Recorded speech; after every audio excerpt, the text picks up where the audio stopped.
Okay, so we are now recording. Okay, so for those of you who don't know me, this is your first time in one of our community meetups. My name is Molly. I am currently leading the Yoga Mandala project, which is a very grassroots organization bringing yoga and other embodied practices to those impacted by war and violence around the world, as well as serving the humanitarians and activists serving that demographic. So for right now, for example, we have a conscious activism training going on with around 10 different NGOs supporting refugees. So always different ways of supporting people. And let's see, we have two, well, I guess one of our founding directors here on the call is Rula, who you'll meet in just a minute. So I think that gives you at least a brief idea of who we are and what our project embodies. And if you'd like to learn more, we welcome you to come to our community gatherings that are each month. Okay, so I think that covers all like the Zoom and the admin things. Rula, feel free to correct me if I'm wrong. So today we are going to meet Rula and Deemah, and then we are going to move into a short grounding practice to really arrive together. As I know, oftentimes we log into these Zoom meetings and it's like we're running from A to B without really landing. So we'll take some time to land together with Deemah. And then we'll move into a discussion with Deemah for around 30 or 45 minutes. And then Rula will close us off with an embodied practice to really come back to our bodies and our hearts. And hopefully we can stay in that heart space as we move through this discussion together. So Rula, I'm going to pass it over to you, and then I'll be here, but I'm going to send out an email real quick. So just so you know. Thank you, Molly. Yeah. So welcome everyone. It's nice to see more people from different parts of the time zone. So thank you again for the Yoga Mandala project for hosting the cause again, and thank you, Molly, for all the work. Sometimes it's a one-woman show, but it's worth the effort. Nice to see familiar faces as well and new people. So today is special. The conversation is gonna flow between myself, Molly, and Deemah, but we want to encourage everyone to jump in, ask any questions, reflections. So it's very informal, but at the same time, we want this to be more informative and as a dialogue and conversation, because the topic is very important, but it's also, I think it's very dear to the hearts of everyone in the circle. It's not only the topic for anyone with a background in Palestine. It's indigenous everything. Everywhere you live, we need to connect to the land, wherever we are. And sometimes we forget these things. So I'd like, before maybe we dive deeper into the topic, to introduce Deemah. She'll talk about herself a little bit, and then Deemah's going to lead us in simple grounding practice. And then we'll go into, because sometimes when we practice, when it's a new topic, we have so many things on our minds. Hopefully the practice will help us arrive into the space together and just open the hearts for the conversation to follow. So welcome, Deemah, fellow community member in Jordan and the Yoga Mandala. One of the first trainees, actually, one of the first members of the Yoga Mandala back in 2014 when we first did the first training. So happy to see you come back on board with this really beautiful topic. So if you want to tell us maybe some more about the work you're doing, because you have a diversity of filmmaking, poetry, all of that, yoga. Yeah. So thank you so much, Rula. Thank you, Rula and Molly, for having me here and for doing this and continuing to do this work. It's, being part of this project has been so life-changing for me. And it's really nice to reconnect in this way. So yeah, I'm Deemah, and I'm really excited to be here with you guys today. I'm not coming here with like anything prepared. I really want this to be like casual, a conversation. So I'm really excited to share and just to hear from everyone, whether it's questions or your own personal experiences that you want to share on the topic, this kind of thing. Just to give you some background on myself, I am Jordanian Palestinian with roots also in Lebanon via 150 years ago. And but I grew up in the US, and that's why I speak English like an American. And we came to Jordan every summer growing up. You know, where I'm from has always been really important, and to me, to my family, and you know, especially as a Palestinian, as an Arab, we're so connected to our land. It's such a big part of who we are. So yeah, I you know, born and raised in the US, and in 2009 I went to Palestine. And I originally, so long story short, I went there with a circus as a fire dancer. I ended up just loving it there and not wanting to go back. And so I ended up getting a job in Bethlehem at a news agency. I had studied journalism, although I'm not a journalist. It's not my thing. I'm much more on the creative side of things. But yeah, so I worked at a news agency, and I just, you know, it was simultaneously like a very beautiful, nurturing, grounding experience, and a very traumatizing and painful experience, even though I'm quite privileged and I don't experience, you know, a tenth of what the people who have those passports, you know, certain passports experience. But yeah, so I ended up being there for 9 months, and I was supposed to go back. I was living in Los Angeles. I was supposed to go back there, and I just could not stomach the idea of going back to the US. And really it was the idea of being around people who didn't understand the pain that I was experiencing. That was like too painful for me to fathom. So I ended up coming to Jordan, where my mom's family is from here. And my mom had moved back here 2 years before. And I ended up coming here, and I ended up studying film in Jordan, and just falling in love with film and storytelling, and just kind of just been on this journey of reconnecting to my roots, to the land in this part of the world. And you know, I always say to people, for me, like, I don't necessarily fit into Jordanian society, but when I'm in nature in Jordan, I am at home. You know, when I'm in nature in Palestine, I am at home. Like that for me is my home. It's my temple. It's where I feel the most myself, the most comfortable. And it something for me, something really, like Rula mentioned, I do many different things. I give workshops, I've taught yoga, you know, I do many different things, but in this, and I still work in film, although film is just, it's a long, grueling process.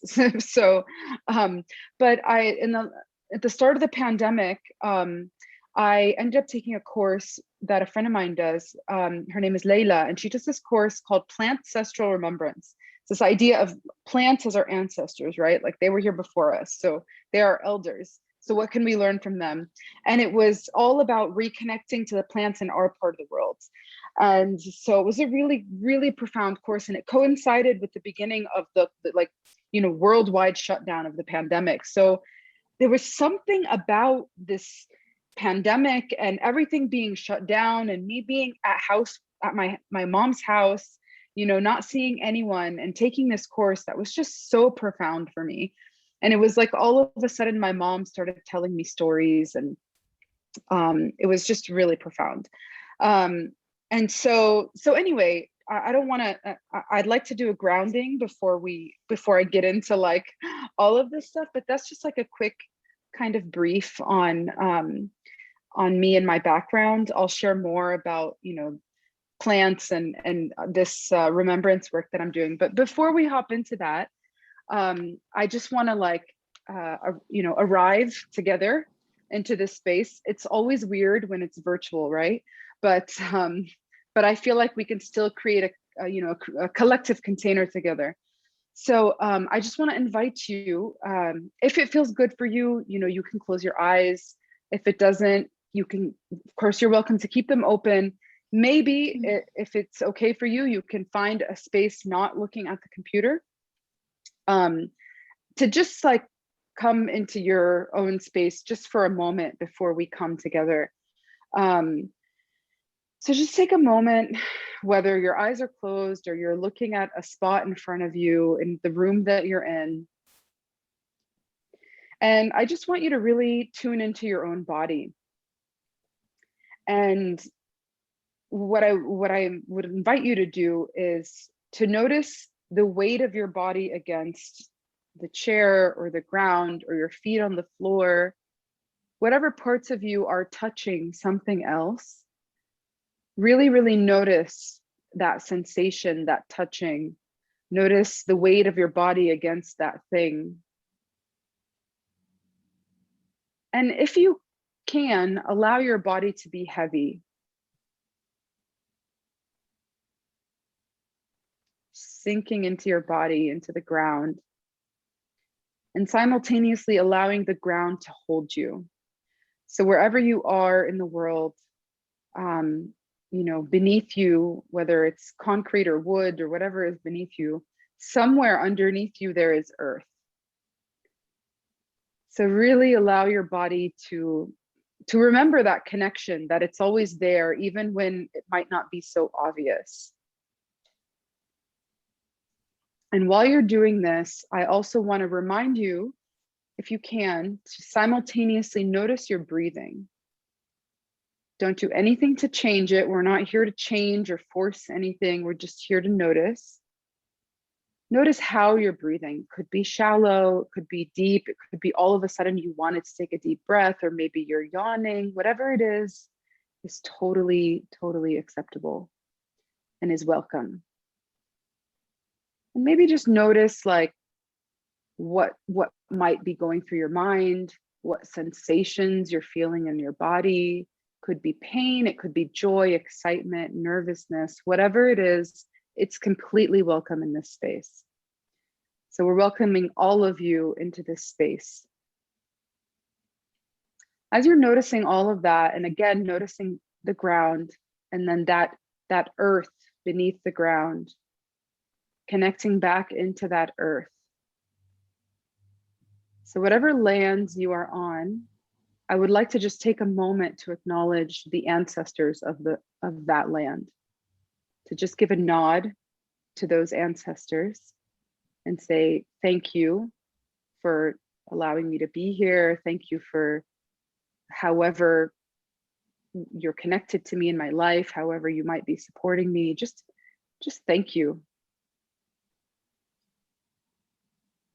And I'd also like to take a nod if you're not on the lands of your ancestral lineages, take a nod to your ancestral lineage, because they are also always with you, even if you don't feel it, even if you've never been to your ancestral homelands. That is literally in your DNA, and it is so much a part of you. So we can also say thank you to our ancestors. And I'd also like to just take a moment to thank the plants, the animals, all the nature beings, the wind, the fire, the earth, the water, all of these beings that have been on this planet longer than us and that have supported us in our evolution. And that in so many ways, we as humans have come out of harmony with and out of relationship with, even though we are in relationship with them, we just sometimes forget. So I would like to take a moment to thank all of these ancestors. So not just the human lineage, but the more than human lineage, the nature lineage, the plant lineage, the water lineage, all of these other lineages that are constantly with us as well and supporting and nurturing us. Even when we might not necessarily be treating them well, they're still there and they're still supporting us and nurturing us. What a deep, deep blessing that is. And I'd like you to just take a moment to feel in your body what it feels like to have all of these ancestors behind you. Like they've literally got your back.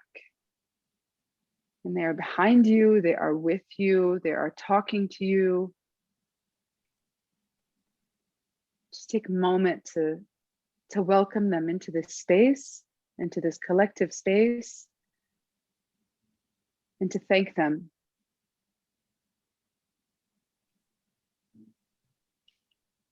And coming back to noticing your breath, I'd like you to just really take a moment in your body, this body that is always working with us, that is made up of all of these plants and these elements that we consume, and through our skin, through our food, all of these things, these ancestors that gave us our DNA and our genes, all of these things are literally physically inside of us. And just take a moment to notice your body, your breathing, your heart always beating without you doing anything. You're always breathing without trying. You're digesting, your blood is pumping, all of these things. Just take a moment to thank your body and all that it does for you.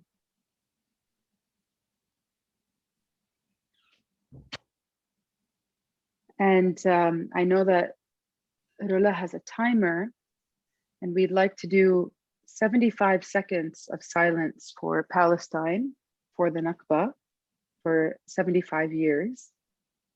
So I'm counting on Rula's timer because I do not have a timer. So you ready? So we'll just take a moment of silence.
Okay, thank you, Rula.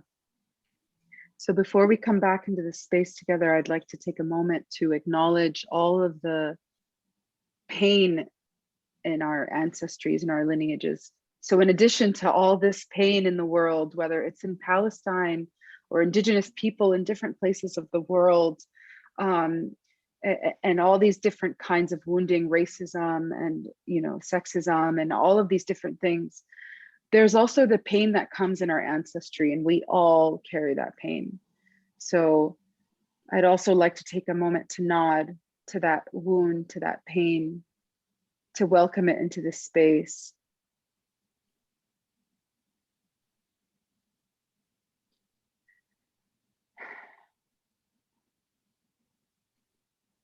Whenever you're ready, I invite you to open your eyes, look back at the screen, and just take a look around at everyone else here, welcoming everybody here. Thank you so much for being here. And yeah, I guess we can open up, the conversation. I'm happy to continue sharing, or if anyone has questions, or thank you. Thank you. That was lovely. I don't know if Molly, you want people to introduce themselves, or are we doing that later? Sorry, what's that, Rula? Do you want everyone to introduce themselves, or yeah, I got a where little they're bit from? Yeah, I got a little bit frazzled there at the beginning when I realized I sent out the wrong link. So thanks for hanging in there, everybody. But if you we're already kind of jumped in, but we would love to know where all of you are joining from and how you're doing today. So if you even want to just put in the chat your name, pronoun, geographical location, and maybe one word that's present for you right now that you're kind of coming into the space with, that would be awesome. And I didn't model that very well either. So I should share my pronouns are she, her. I'm on Yavapai land in the US. So yes, thank you, Rula, for that reminder. And then after we hear from everyone. So thank you, Deemah, for putting yours in the chat. And my one word is, I think, gratitude and humility. Humility. I'm going to go with humility, just for being in this space together. So yeah, gratitude and humility for Deemah and Rula holding this space with us. My internet might be a little bit slow, but feel free to put your check-in in the chat when you're ready. Also from Amon, welcome, Liam. I hope I pronounced your name correctly.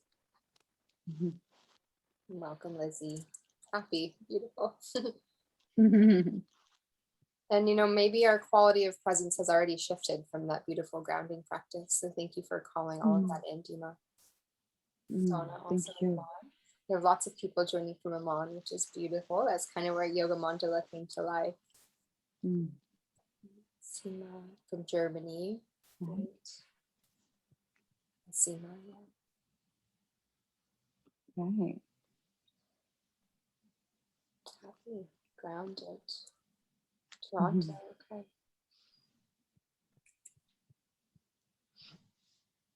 Great, thanks everybody. So you're welcome to continue, Deemah, in however that looks. Are we recording? Yeah. Yeah. So maybe I'll just share with everyone. Me and Deemah actually started this conversation a while back about we did one simple podcast, and it was just picking up about this connection between the land and the plant, and it's evolving from there. And it's really taking us on different journeys with every episode. So yeah, Deemah, the floor is yours. Please feel Thank free you. to, and anyone who wants to ask, even unmute yourself. It's a conversation. Let's imagine we're in a circle live in person, and let's do it that way. Thank you. Yeah, that would be great. I mean, I can share, but if anyone, maybe, I know there's like a raise your hand thing on Zoom. You know what I'm talking about? So maybe if anyone has a question or something they would like to share, please raise your hands and we can, I'm happy. I would love this to be interactive and would love to hear from you all. But yeah, I was sharing earlier about this course that I took. I mean, I've always been interested in plants, and I've always been interested in where I'm from and my ancestry, but I never really knew how to go in, it was, and I would read different things and whatever, but it was, I found getting in challenging and connecting to my ancestors. I mean, I never felt connected to my ancestors. I, in fact, felt abandoned by my ancestors. And it was actually something that was really, really painful for me for most of my life. And I think from what I feel like a lot of people feel that, from what I hear from other people. This course was really wonderful because it was connecting to plants from this part of the world, but it was doing it in a very intuitive way. So rather than saying, okay, guys, we're working on sage now, metamiya in Arabic, everyone research sage and come back to me. It was like research was the last thing that, was on the agenda. It was like, sit with sage, drink it, eat it, whatever, however you want to connect with it. There's so many different ways. And meditate with it and see what are the themes that come up in your life while in this, time period. What kind of dreams are you having? How are you feeling? What kinds of conversations, like I remember, like my mom especially, it was really interesting how once I started connecting with plants really deeply, my mom would just start telling me these things that she had never told me before. And I was like, what? Like, where is this coming from? It was amazing. And so, you know, and then maybe later on research the plant. Like, one thing that I discovered through connecting with plants in this way is that you know, before, when I would connect with plants, I would go and I would look online and I would read forever, and I would like read and read and read, and then after I would read, I wouldn't remember a thing that I read. You know. And so now when I approach my method is to connect with the plant on a personal level, like come into a relationship with the plants. And I don't know how to explain what that means exactly, other than like each plant has a personality. And I feel like you all probably know this. Like, I'm not, you know, necessarily sharing anything new, but I was, you know, shocked to learn that each plant had a personality, you know.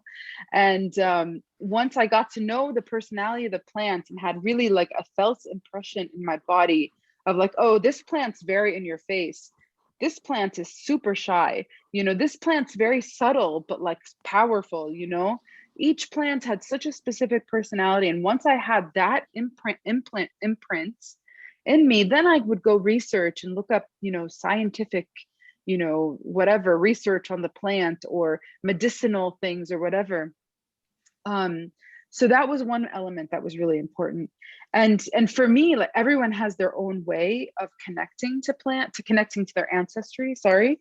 For me, plants seem to be my gateway. Like, they're how I go into that world.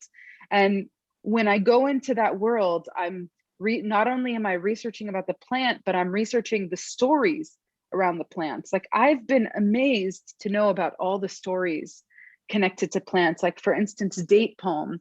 Like, the date palm has so many stories. It's mind blowing, and they all have similar themes of rebirth, birth.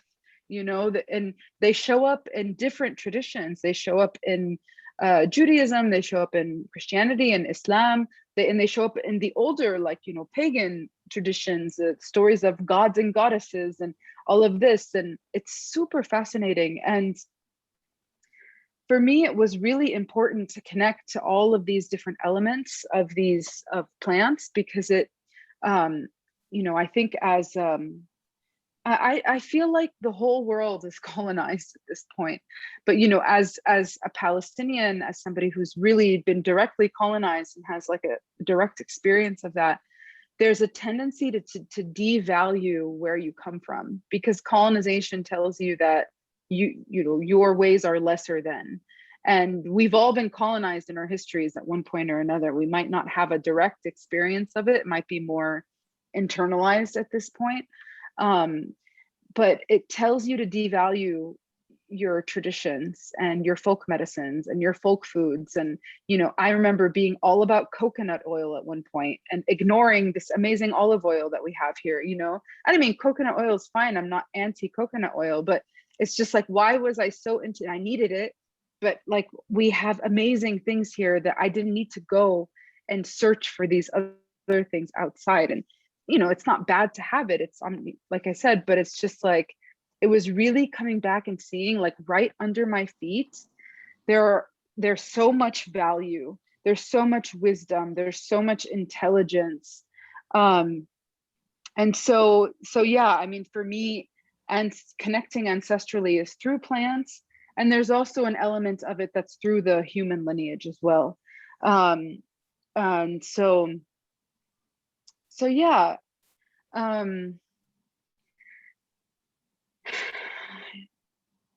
It's been a really profound journey, and I'm, you know, still learning as I go along. And so I also wanted to say that the Remembrance As Resistance, we've named that as the title, and that's been my theme lately.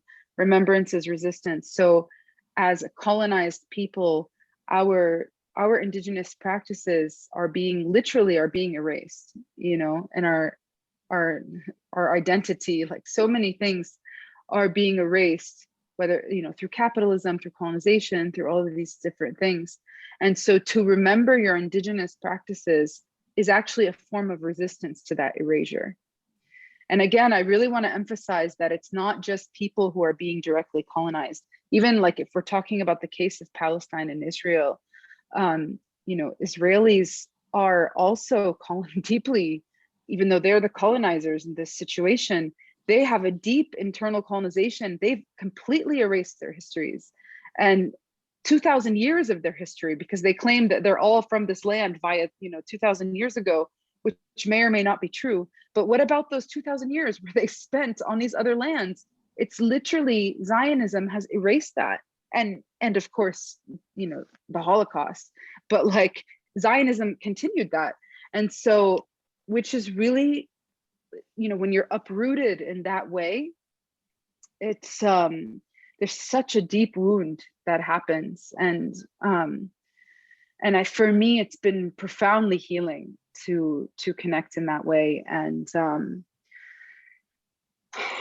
to really tune into that and healing for myself. I feel healing for my lineage, healing for the people around me.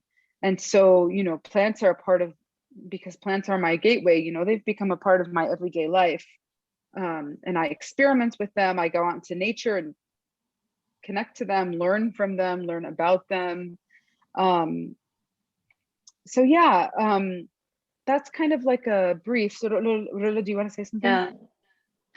No, I remember, so if maybe you can share with us, I mean, that's really amazing how we connect with, sometimes we actually don't know that we are disconnected, so we need to connect. And from my experience, I felt that when I visited Palestine homeland, like Bethlehem, after 30 years of not being able to visit, I finally made it. And there was something that I couldn't explain, like I felt at home. It's like what you're explaining, just being on the land, especially, being around Nativity Church, and me is like, not only memories of childhood, there was something more, especially being in nature. And now when we started actually exploring the plants and all of that, I think it's connected, that feeling for me that was actually quite, in the body. Like, I could feel something, like I could feel everywhere I visited, because I traveled a lot.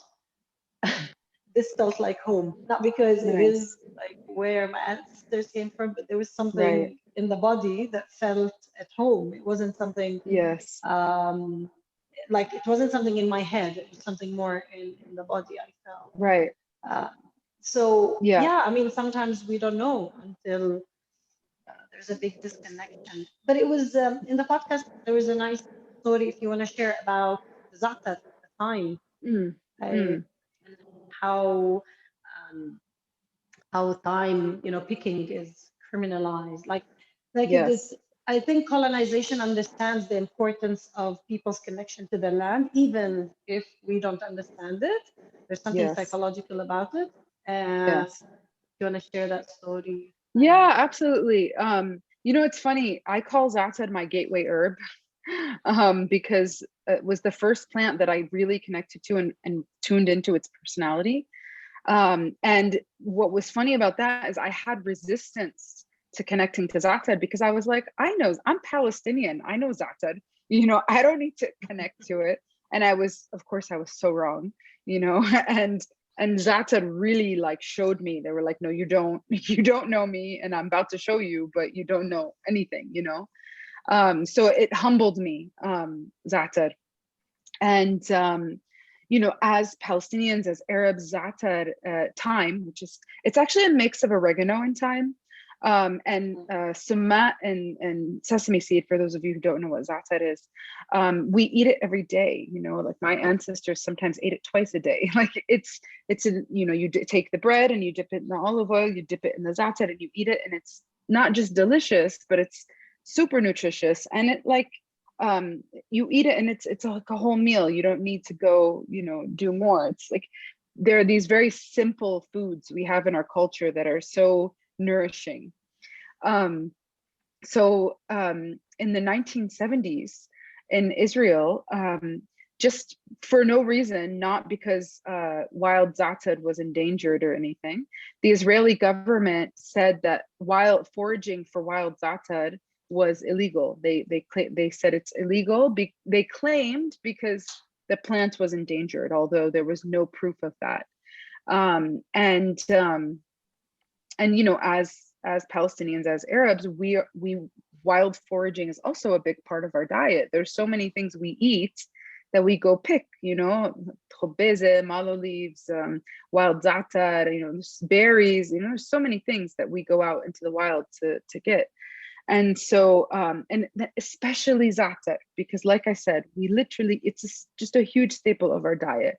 So for them to come and say that this is illegal, it was such an example of this erasure. You know, like, not only are we going to come and colonize you, but we're going to strip you of your indigenous practices. We're not going to let you forage for your za'atar. And then they would go and they would plant za'atar and they would sell it back to Palestinians, you know, and it was to the point where people who got caught with za'atar, like in possession, like being in possession of weed or something, they would get harsher sentences than people who had marijuana.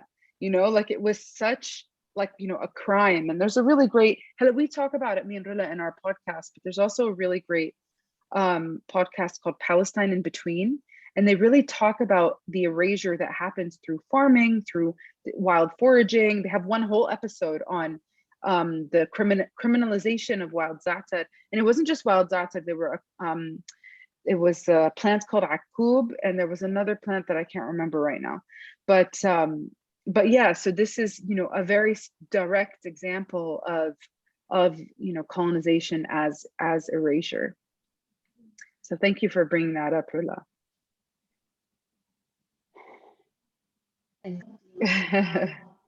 Molly, just let us know time-wise, because I lost track of. Yeah, and I mean, I'd also, sorry, go ahead. No, go ahead. I'd love to hear from anyone. Yeah, if anyone has something from your own experience, anything you want to share, questions, whatever. Yeah, Claudia. And Deemah, I mean, you mentioned so much. Yes to everything. I'm a gardener. I love nature. I love plants. I love herbs.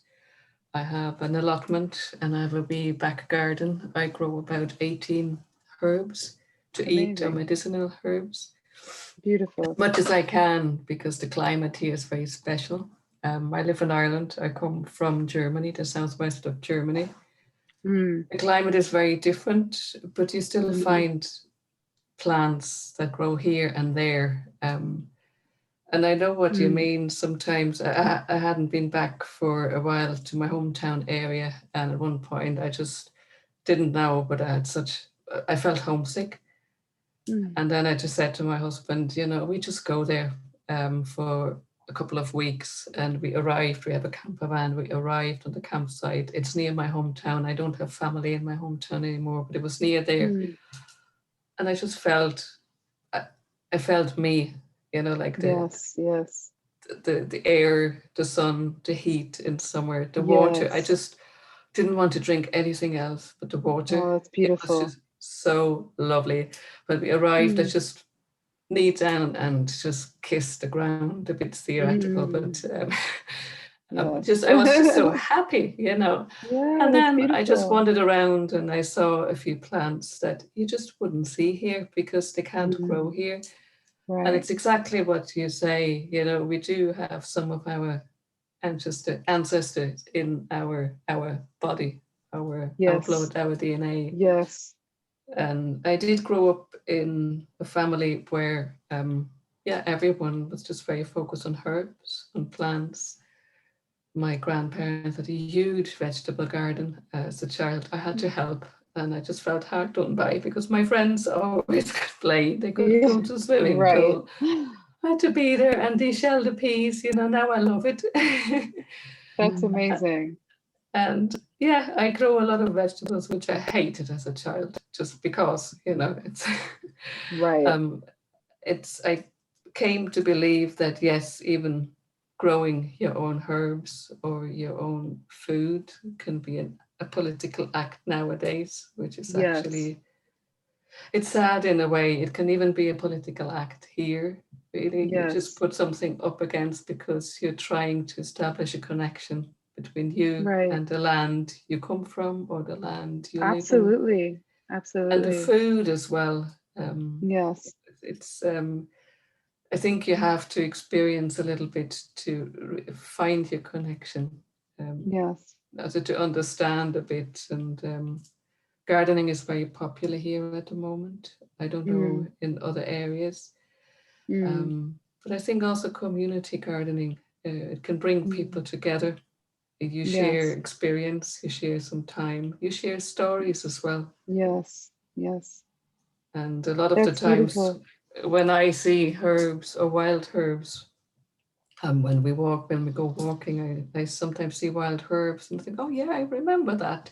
It's a bit smaller here than what I'm used to. And I remember the stories that my grandparents told me. And it's a lot about medicinal herbs. Yes. And nowadays we have to buy the herbs in supermarkets. Right. And I think we lost that connection. We don't see the herbs in front of our doorstep. Right. Yeah. Yeah, so yes to a lot of things you explained. And I think a lot of us have similar experiences, maybe not as pronounced, but I think a little bit of your story, Rula, is in all of us. Thank you so much for sharing. And that's such a good point that you bring about how growing your own food, your own herbs is actually not necessarily intentionally, but it is a political statement. It is a type of resistance against, the world that we live in. So thank you for saying that and sharing. Asima? Yeah, hi. It's really nice to meet you. You don't know it, but I was really excited to this meeting today. I listened to the episode from you and Deemah already twice. Oh, that's great. Yes. Yeah. Thank you.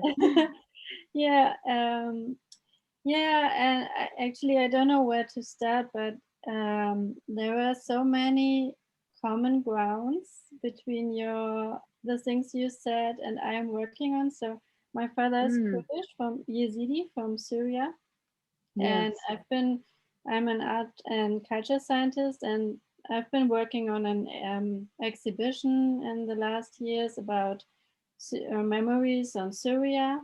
And now I wanted to start to focus a little bit more about the Yazidi culture. And I see so many similarities between the topics and the history. And I'm really, really interested in the politics of memory and the importance of memory, even if the places of your childhood or your youth are not accessible anymore. And I mean, I grew up in Germany, but I went to Syria each summer. And when the war turned out, it took me a while to realize that I can't go back to the places where I have some memory. And I mean, I'm safe, I'm glad, I'm fine. But still, this is something, it's a kind of loss. And I really want to work on the topic and I want to create a bridge between Syrian and Yazidi people and German people and everybody, because I think we can share some experiences. And,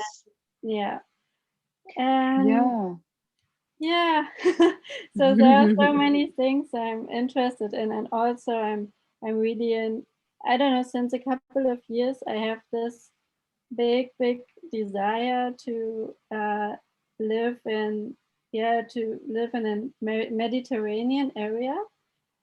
And always if somebody asks me what I want to aim in my life, it's not like a certain job or a big house or whatever. It's an olive tree and a fig tree. This is what I really want to have one day. And it's so nice. There are so many different layers.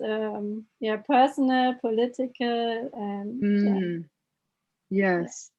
Thank you so much for sharing, Asima. First of all, is there somewhere where we can see your work? Like, is there social media page? Like, I'd love to know more about what you're doing. It's really important. Yeah, I'm working on my website, but it's not online yet. Well, please, like, keep us posted, because, you know, especially like Yazidi population, for instance, as an example, it's something I feel like so many people, me included, don't know that much about. And it's so important, you know, like we Palestinians are like in the spotlight, you know, but like there's so many other peoples who are also experiencing similar things that it's really important that we know about them. So thank you for that. Yes, thank you so much. It's the same for me, because I forgot to name it.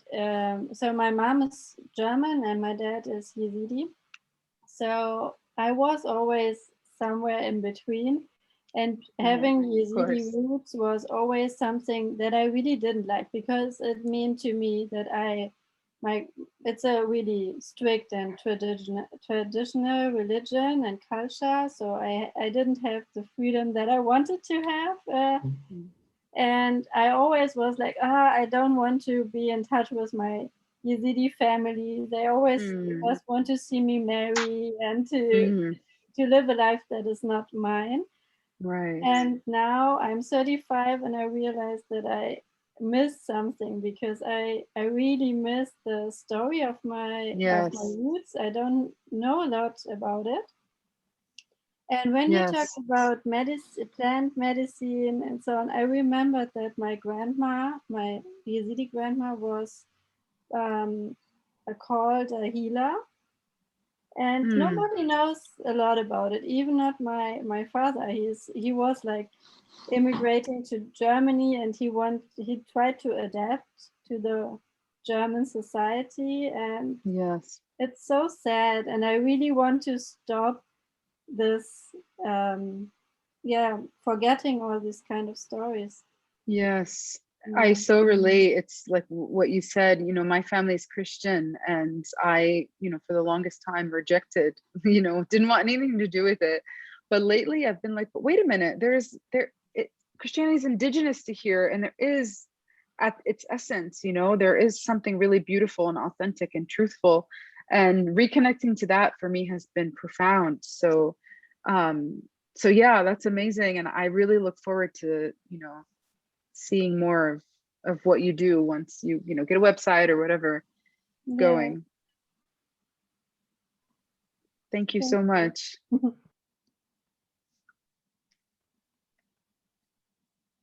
Anyone else like to share anything?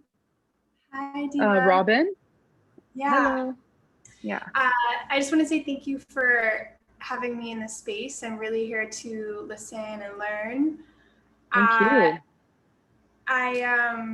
I found it really interesting how you talked about how plants have personalities, because that's something I've never heard before. So I'm kind of interested to hear a little bit more on that, if you could expand. I heard you mention sage, so maybe if you wanted to talk about the personality of sage a little more, that'd be cool. Yeah, that's a great question. Thank you so much. Yeah, I feel like it's something you really need to experience. It's hard to explain. I'll share. I'm happy to share, but I feel like it's something that you're not going to understand it until you have an embodied experience of it, you know? But yeah, I mean, for me, for instance, sage was so subtle. I remember when I was connecting to sage, I was like, sage would make me feel really like soft and feminine and really in my body, but in a really nice and soft and gentle way. But I felt like I would feel that, but I wouldn't realize it was sage like creating that, if that makes sense. Like it wasn't like so direct, and I'd be like, am I not connecting to sage? Like, it was confusing at first. I was like, who is this? What is this plant? What's going on here? And then at one point I stopped. I had a sage plant next to me, and I stopped and I realized, I was like, oh my God, like sage is like, poof, like it's like so big, but it's so subtle, you know? So yeah, I mean, sage for me was one of the really profound ones. I mentioned thyme, za'atar, for me, my experience of time is it's like in your face. Like, it's like, you know, that friend of yours that will tell you the truth even when you don't want to hear it, you know, like that is, for me, that's Zated. And sometimes you're just like, oh, go away. I can't right now, you know? Dates, I had a really strong connection. I've had really strong connections with dates, and dates for me were really like all about being an embodied, but in a really like boundaried, like grounded way. Like really, I don't know how to explain it, but there's this date coffee that I would drink, and I would drink it and I'd be like, oh my God, I'm so in my body. Like what is going on? You know, like I'm so on the earth. I'm so, you know, so, and it's really interesting too, because when I started connecting to the mythologies and the stories and this, you know, the stories from the Abrahamic religions, you know, I mentioned dates. There's this amazing mythology from like Sumerian times about the goddess Inanna. And this injustice happens to her in this story, and she goes on this quest for justice. But in the beginning of the story, her and her grandfather create the first date palm, and they praise the date palm, and they're like, look how amazing, it's so tall and it provides shelter and you can eat it and it's medicine. And you're like, well, why? How is the date connected to the story? And then the more I sat with it and I meditated on it, I was like, wow, like there's something about the date palm that makes you really embodied and not, you know, connected to your body. And in this story of Inanna, she experiences an injustice and she goes through the whole process. She doesn't leave her body. She's so connected to herself. She examines herself when the injustice, she gets raped essentially in the story. So she examines her body. She cleanses herself. She storms and rages. And then finally, by the time she meets the guy who did the injustice, she's super calm because she's gone through this whole process and stayed connected to her body the entire time. So I was like, that's another way for me that I was learning about the personalities of the plants, was through, because these mythologies, these stories are there. They have so many symbols and so many layers, you know? There's also stories of the date palm in the Quran and the Bible, and they're related to birthing. And dates are good for women who are pregnant and postpartum. So yeah, I'm not sure if I'm answering your question. You feel free to like ask if you have anything else. Okay, great. I hope that was helpful. Claudia, did you want to share again? Oh yeah, Robin, sorry. Robin, what were you saying? Oh, maybe, did Robin get off? Okay, I'm not sure what happened. But Claudia, I think you wanted to share something. Oh yeah, just when you said about the mythology, it was about, how long ago was that? 30 years ago, I spent some time on reservations in the US and Canada. And it was actually there when I met some very strong women who were strong advocates of their heritage, of this history, of their stories, and plants as well, not just plants, but especially plants, that I thought, yes, actually, they're lovely gateways. You know, yes. Plants are lovely gateways to actually find yourself and find history to it. And in the US, you have a special type of sage that is used as a kind of incense to purify the air. And I still have a few sticks here from that time. And to me, it was actually a lovely way of actually starting to discover, well, the personality of plants as well, how they feel, how they smell. When you eat them, how do you feel? Especially when you grow some. Absolutely. Or even if you just get a bunch from the marketplace, not everyone has growing space. I think it's always interesting to me, you know, like, how do they smell? How do they feel? How do they taste? Yes. Which is all part of their personality. Absolutely. Some plants are shy. They don't like to be seen. And other plants are super flashy and they're like, you know, so absolutely. That's a really good point. Thank you. It's just a pity that Robin dropped off. Because, yeah, I don't know what happened. I think it's Robin's connection. sometimes it's yeah, she mentioned, so maybe she's coming back. I'll Okay. let her know. Thank you, God. Yeah, so we're kind of coming to the end of our discussion, but I would really like to make space if anybody who hasn't spoken yet wants to add anything or share any reflections or ask any questions. You're welcome to use the chat or unmute and jump in. Love to make space for everyone to be heard. And then we will transition over to a practice with Rula.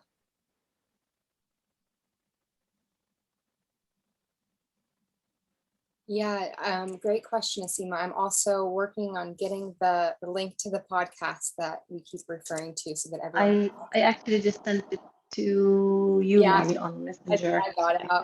Yeah. Yeah, thank you, Rula. Thank you. Yeah. I do have a website. I can put it in the chat. Yes. Yeah. It's interesting how we like what Deemah, as you're talking, I'm just thinking how we disconnect and then we make so much effort to connect again. Like, because I have kids in school, I'm thinking like, why are they learning all these, global politics and useless topics sometimes? And like, we should be learning like these things in school. Some schools put them on the curriculum as something, like extra, but I think some of these topics are quite essential for every area, like every country you're living in. It's so important. It's just a waste of time that you have to learn later, not actually part as we're growing up. And so it's very... And another story I remembered, when the connection to herb, as Claudia mentioned. Hi, Robin is back. Hello. I remember when we used to go out to the camp, Zatari and Azra, there was the Syrian community, and I would see how they're just planting, pots and herbs. It's just, I think they want to feel at home. And every Syrian, for some reason, like to see, they want to feel at home. They have all these herbs and plants like around their tent or under. Yes. Amazing how people want to feel at home. I mean, maybe I'm realizing that this is what they're doing. And another point, if I may add, for the character of each herb, it's what you explained about. There's also something that's from inside, outside. Like, for instance, sage.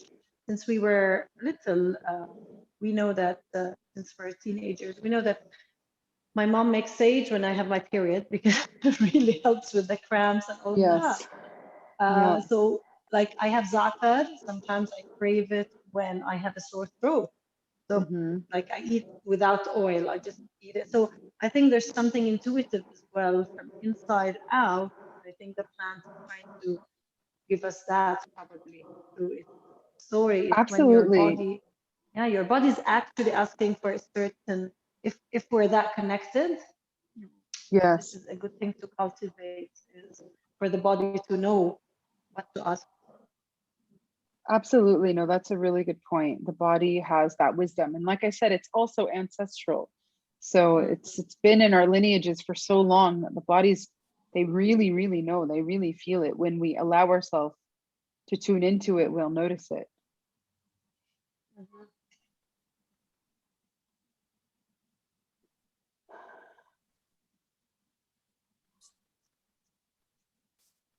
Is there anything else anybody would like to raise in this space? You can do so now.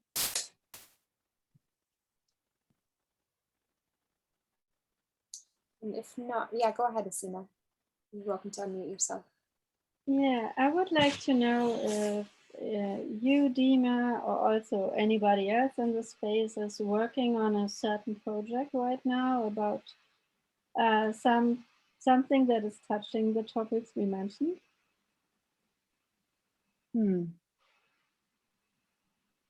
I want to mention that I'm working with the Swana Ancestral Hub. So for people who are of the Swana region, Swana refers to Southwest Asia and North Africa. this is a space to connect and share these ancestral stories and remembrances. It's really an archive. There's a website and there's an Instagram page, and we share what other people in the community are sharing.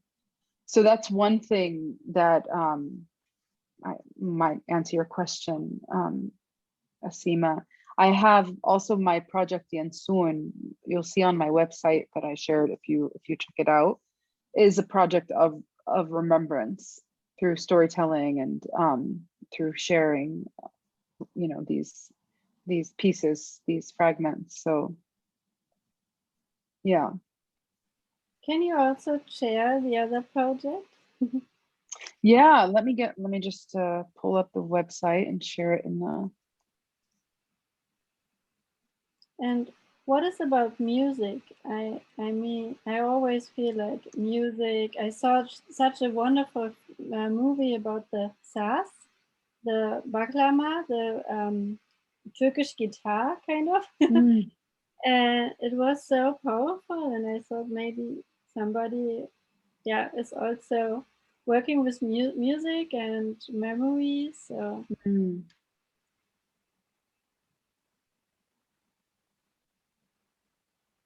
No. Okay. We're actually locally organizing an event on Friday. It's not directly music. There's art and music, but it's for Palestine. It's also for you know, boycott, but in terms of, you know, local, finding local alternatives as well. You know, you don't want to just tell people boycott. You want to give and encourage the local. But we're gonna have 3 local artists, singers. We're gonna be singing Palestinian folk and Palestinian songs. It's not a workshop, but it's an event, and it's going to be in person. It's outdoor, but you just gave me an idea that we might do it on Zoom as well, or maybe live, have a live. Yeah, I was going to say, Zoom us in, Rula. I'm thinking like nice. we can do, yeah, we can do a live. I'll just check with the team now. It's, yeah, so you can find it on my Instagram on the story, but I'll also see if we can do something live. That would be nice, because it's 3 amazing local artists who are reviving these folk and Arabic songs. Yeah, thank you. Nice. Yeah, and I'm just going to name. So there's lots of links and emails and things shared. I'm keeping track of all of them, and then I'll send out. So anybody who has signed up for like the YMP newsletters, you'll receive the recording and the links shared. If you're not part of that, feel free. I know Robin and a couple others have sent me their email in a private message. So you're welcome to let me know, and that way you can receive all of this in Word format as well. Thank you for that, Molly. That's great. So thank you so much. Sorry, who was, I don't know who was talking. No, that was, I was just going to say, it's good to use the platform of the Yom Mandala, also share everything that we do, because I think it all comes to the same source. Absolutely. Purpose. Yes. So yeah, I was just going to say thank you so much. Thank you for having me. Thank you everybody for being here. Yeah. Thank you, Deemah. Everyone. Yeah, thank you, Deemah. It's an honor to be in space and to hear about your experiences. I mean, for me, this is kind of a newer idea of connecting with ancestry through plants. So I appreciate all the light bulbs that have gone off. Yeah, that's awesome. Thank you so much. Yeah, thank you. And just so everyone knows, we're going to transition into an embodied practice. So if you want to grab anything you need, Rula will probably shorten it to around 15 or 20 minutes, if that's okay. 15 minutes, I think. Okay, great. And just for organizational sake, if I just want to name our upcoming opportunity to participate in a trauma-informed facilitation training. So that's starting, I know it's a bit off topic, but we always share these updates in our monthly connections. So that's starting August 20th or 22nd. I don't know why it's lost from my mind at the moment, but feel free to send me a message, and I'll put my email in the chat if you ever have any questions. And next month, our monthly meetup will be held by Lizzie, who is also on this call. So it'll be an opportunity to connect with the community in a little bit of a different way and learn more about our volunteer opportunities and upcoming offerings. So taking your time to transition into a space for practice if you would like to join Rula. We'll be here for If you don't, it's okay. I won't take it personally. Yeah, thank you, Rula. Yeah, we'll keep it to 10-15 minutes. So if you would like to, it doesn't have to be a big space.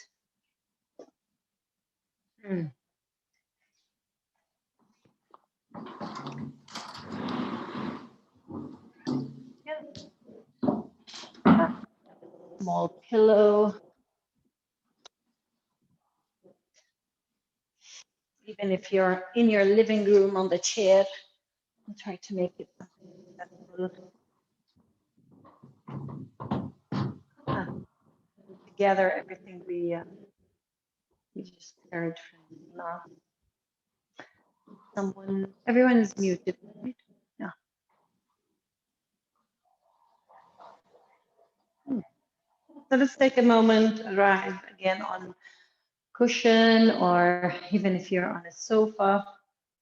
It's nice to collect everything we just heard and try to connect with it. I mean, I'm sure we can connect on some level. There's always different levels we can connect on. And if you want to open the eyes, just bring maybe the hands in like lotus in front of the heart. So pinkies touching, thumbs touching, rest of the fingers open like a flower, like a lotus, since we're on the journey of plants. So just keep it in front of the heart and breathe in and out. And sometimes when we are on these topics, things like anger can pop up, when you can't visit your homeland, things like grief for all the lives that are lost. And since I'm more into the yin yoga and emotions with each organ, the emotion of grief is connected through the lungs. So we can there's a good way to release that emotion through a breath. So inhale through the nose and then exhale, open the mouth and just exhale and feel that the air is coming out through the lungs, from the lungs through the mouth. Again, inhale nose.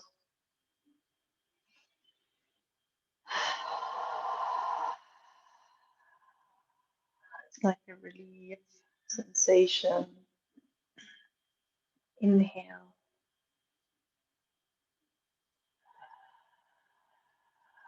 So work with your own breath pace. Just a couple of more times.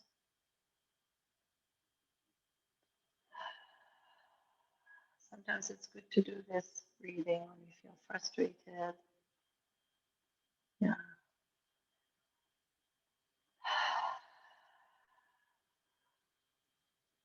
Great. And open the eyes, just gaze into the lotus, connect everything. We just discussed maybe your love for the plants, your love for the earth, maybe your yearning for the earth.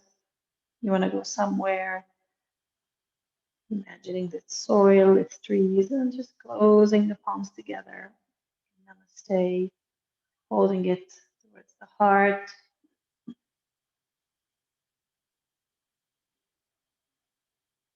And then open the eyes, open the arms out. I like to play with the spine when we do these practices. So just exhale, bring everything in around your back. And then inhale, open the arms.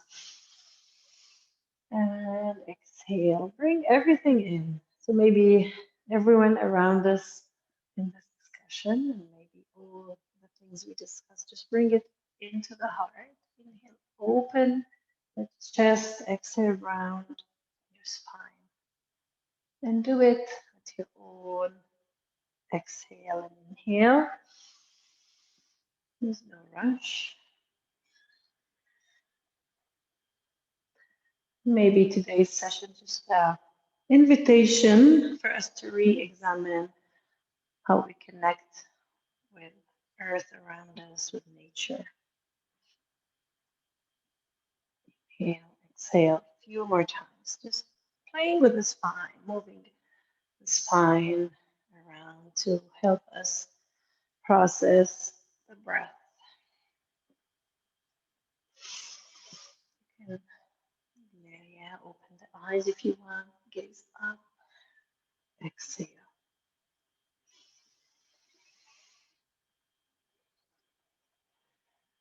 Let's take two more.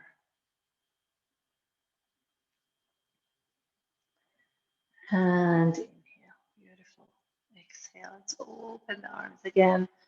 And from here, as you exhale, bring the right arm over to the left. Inhale, open, and exhale the opposite hand. Just trying to come to the center when you inhale, and then take the arm, maybe take the head with its neck. Exhale. You can just work with whatever tension in your head. If you want to add a twist, you can add the twist as you take your arm other side. Open. You can add a twist and even take that arm back. Yes, whatever feels right. And sometimes we don't know if it feels right. Feels good. Exhale. So we need to feel the tension in order to let the tension out. So sometimes we need to exhale, twist, and hold it a bit. Feel some tension, and then come back, open and release. Breathe in it, and then exhale, other side. Hold, feel some tension, come back. And let's do this just a few more times. So it's up to you. Twist a little deeper.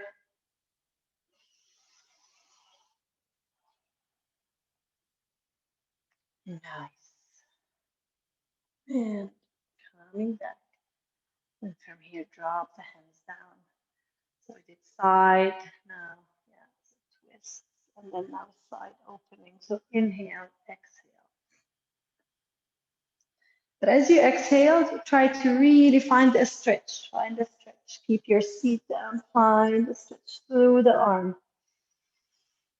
I find working with these 3 movements for the spine really, it depends if you're waking up now or you're going to sleep. It's a good way to balance the energy in the spine. And this is nice to open that space around the ribs.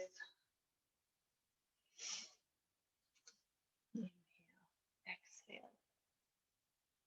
Sometimes keeping movement simple is actually more beneficial.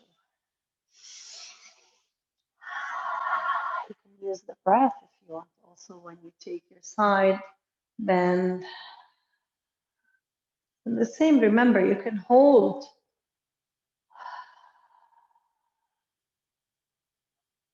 Inhale. So like when we do the yin, we hold and we feel. Usually when we feel some pain, we run away. We don't want pain, we don't want a bit of tension. So in yin, we ask you to come closer to the tension. But we're not doing this exactly today. Beautiful, let's hold it here. Maybe look up, maybe stretch the arm a little bit more with the fingers, reach out, reach to the tree somewhere, and come up. And the other side, reach to the other plant, and come back. Great. Okay. And if you have a pillow underneath, you can remove it and just come slowly on the back. Bring yourself into a comfortable thread and needle. So I find this way, nice way to massage the lower back, but it's also, of course, good release for the hips. So just hold a comfortable for the needle, even if you want to reach a little bit deeper. But for now, maybe just keep your hand behind the thigh and find some rocking left and right.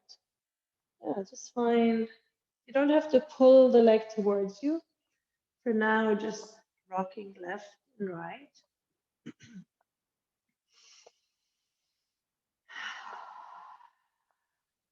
So rocking is quite soothing. You can also use the breath again. Exhale with the mouth. Relax your chin. Feel the space behind your shoulders and behind and around the lower back and the spine.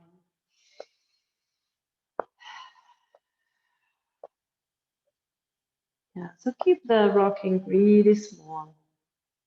Excellent. And then come to stillness. With your next exhale, just pull the knee closer towards you. Maybe lift your head up off the floor just for a breath. And then come back again. Inhale, head down. Relax the leg. Exhale, pull the knee towards you.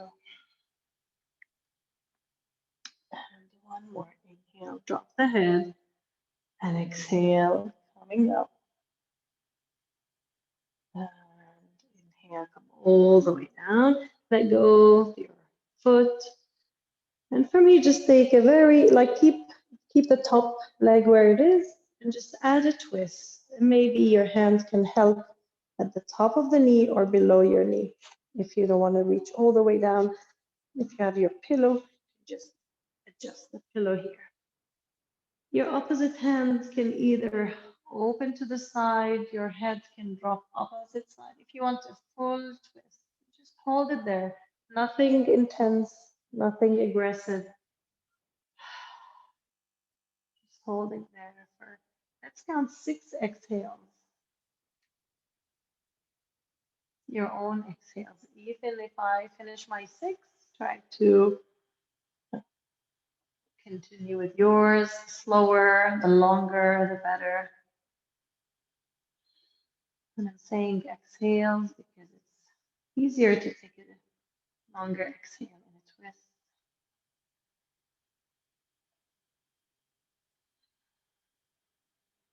Allow the nervous system to calm down. Allow any tension in the face just to release into the ground, into the earth. Always imagine you're exercising or practicing grounding on the earth.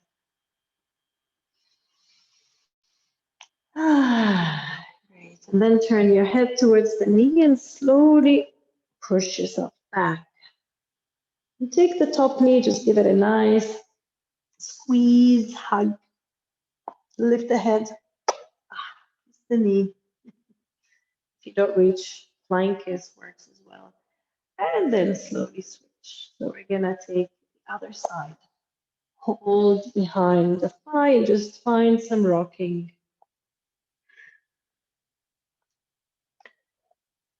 So rocking as you close the eyes or open the eyes.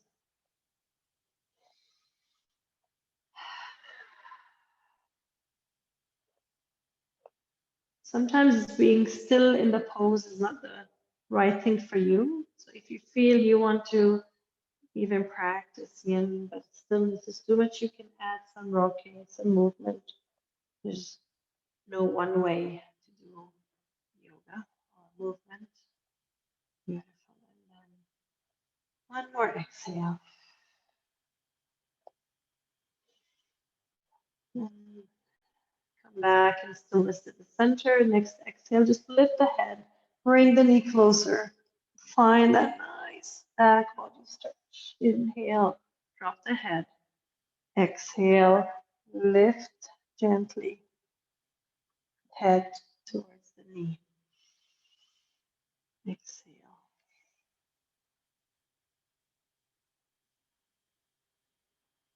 And 2 more exhales. Take them slowly.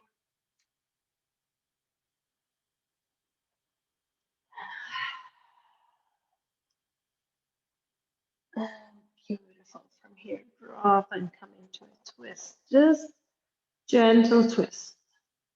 Supported twist. Hand behind the knee or under the knee to top knee. You don't have to turn your head opposite side unless it feels good. If it feels like your head is floating, shoulder is floating, that's not where we want to go. So close the eyes and contemplate on the exhale. Allow the body to get heavy with your permission.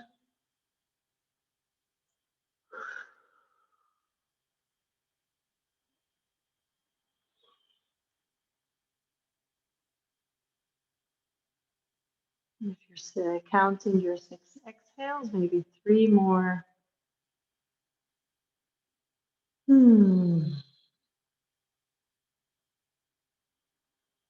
It's always good to twist during the day, even if it's just once a day, at the end or the beginning. Come back slowly to the center. Bring both feet together. Extend the legs out, extend the arms. Inhale, push through the heels. And palms together, exhale. Slowly to the heart. And just gently keep the hands in prayer in front of the heart. Nodding the head gently to the fingertips. Feel the ground beneath you. Feel the air around you.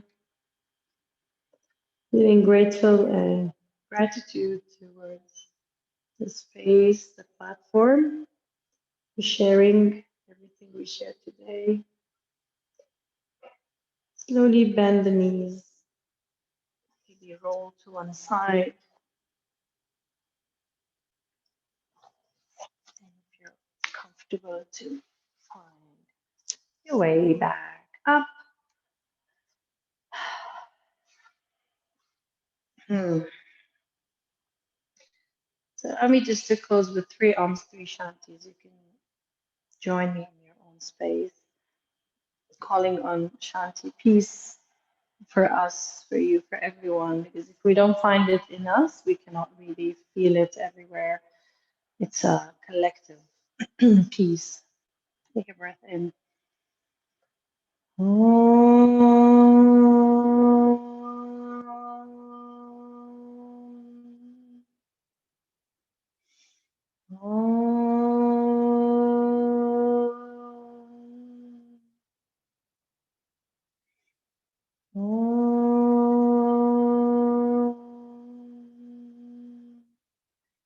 Shanti, Shanti, Shanti.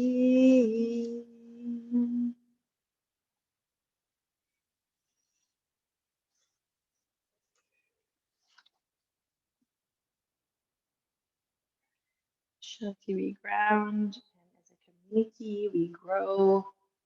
Thank you, everyone. Thank you, Molly and Deemah again, everyone from everywhere. Look forward to having this next time. Yay. Yes, thank you so much to Rula and Deemah for holding this space for us. And thank you all for showing up for this work and important dialogue at the moment. Yes, thank you, Lizzie. And if you'd like to, as a kind of exit ticket, put in the chat just one word or one thing you're going to take away with you from this session. And yeah, we'll see you, hopefully see some of you for the next session in August.